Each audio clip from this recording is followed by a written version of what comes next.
হেৰি কি হ'ল? কিনো মন চন মাৰি বহি থাকে খালি।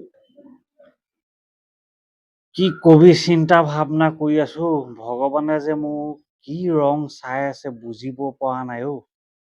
নহলে এটা কাম কৰো মোৰ মাথাৰ লগত চুলিৰ ৰংটোৱে ভগৱানক দেখুৱাই দিওঁ তেতিয়া পচন্দ হয় নহয়। তোক আৰু কি কম আৰু এই মানে ৰাতিপুৱা সময়ত নহয় একদম মই সেইটো ৰঙৰ কথা কৈছো। হে তোৱাই জীৱনৰ ৰং কথা কৈছো জীৱনৰ ৰং জীৱনৰ তাহা যে ধুমুহা সেইটো কথা কৈছো।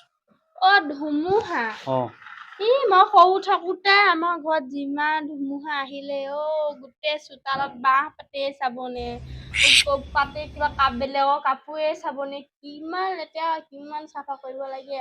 এবাৰ যে আমাৰ দেউতা ধুতিখন পেলাই আনি পেলাই চোতালত পেলাগৈ তাৰপিছত গেঞ্জিটো পেলালে গৈ। হ'ব তাৰপিছত আৰু তললে গৈ থাকিবি আৰু এই ডিমাগ বোলা ভাগ্য ভাল হাত পেণ্ট এটা পিন্ধি আছিলে দেউতাই হয়নে অ এনে আঁতৰচোন একে বেয়া মোক খং উঠি আঁতৰ